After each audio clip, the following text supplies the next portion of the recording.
During the weekend, Fethi Nourin of Algeria did not go on with the scheduled match in judo. This is a judo competition in the Olympics. It's not just any judo competition. He was going to face Mohamed Abdul Rasul from Sudan, but didn't want to go through when he found out that if he beat Mohamed, he was going to have to face Tohar Boutboul of Israel. The reason we have for this is some quotes he gave. I believe the quotes originally are in French. I decided to withdraw out of conviction because this is the very least we can offer the Palestinian cause. This is my duty.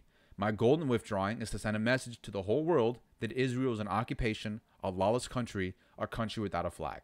So when this first happened, the only information I could find about this was actually written in French. I'm assuming by an Algerian outlet. I don't remember because I cropped out a picture of it and don't have the actual article. But what was written is that, and remember, these are me who does not speak French. I only speak Spanish and English, but I'm using my Spanish to kind of translate. The way I understood this article is that, or at least this section of the article, was that actually what happened over the weekend was not the first time Fethi had refused to face an opponent because they represented a Zionist country. In fact, in 2019, he refused to face an opponent from the United Arab Emirates under the basis that they were representing a Zionist regime. So he's done this before. So he has this conviction. This is not just a random thing that happened, right? This is something we know about him, and is, if you do your research, you can find out about him. Since then, since this weekend, you can go to CNN, you can go to The Guardian, you can go to Bloody Elbow, you can go to Fox News, you can go to Times of Israel. You can find many, many different websites that are English speaking and find information about Fethi and what occurred this weekend. The reason I think that's interesting is because his sacrifice, if for nothing else, did have value, right? And the value is that he drew more attention. There is now several English-speaking websites that cover this. English-speaking websites aren't the only ones that matter. I'm sure there are like Japanese and French and Italian and many other languages in which you can now read information about Fethi, why he chose not to continue in the tournament, and why he did not want to face an Israeli competitor.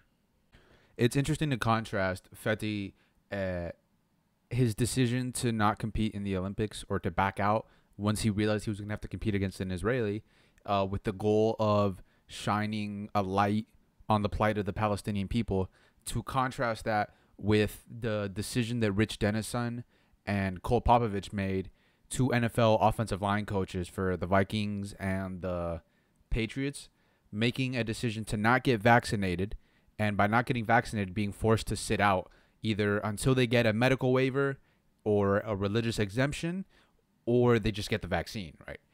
And so I'm really curious to know, right? Like, why did you guys feel the need to sacrifice? Like, what are you sacrificing for? What are you doing this? Because it's like, I want to make sure that there's a difference, right?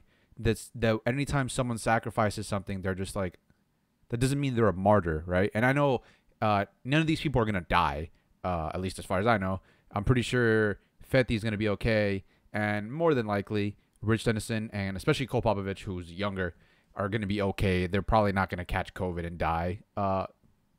Rich Dennison's in his 60s, so he's probably a little more in an area of worry. But, I mean, you know, I don't want him to die just because he refuses to get vaccinated. That'd be silly and an insane opinion to have or idea to have.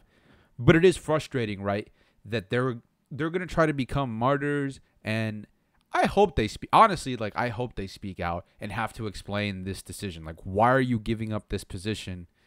Like, what led you to this decision? Because I think it would be fascinating to know how two people who are probably well off, like, you know, they both have to make at least six figures. I'd be surprised. Maybe Cole, because he hasn't been in the league as long, maybe he's not quite as well off, but still, he has a stable job, right? A job he's had for, I think, 6 years, since 2015. Cole Popovich is the Patriots assistant coach who got let go. I would love to know what it is that they felt justified them. And if I can, I'm going to check in on this story the next couple weeks.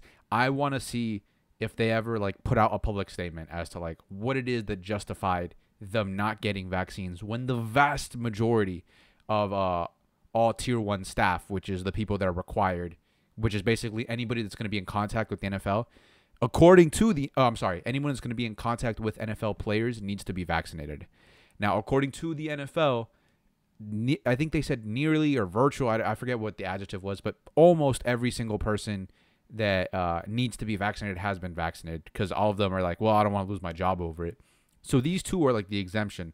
Rich Dennison and Cole Popovich decided, nope, this is worse. This is worth losing my job. And who knows, maybe within a year or two, they maybe don't even get the vaccine, but they eventually get their jobs back. Who knows? I don't want to like shit on them too bad. I just want to know, what is the justification for not doing a thing that every single one else in your line is doing, and that also we know is safe, right? Because obviously I'm not justifying like, oh, just because everyone else is doing something, you need to do it. That's a silly mindset.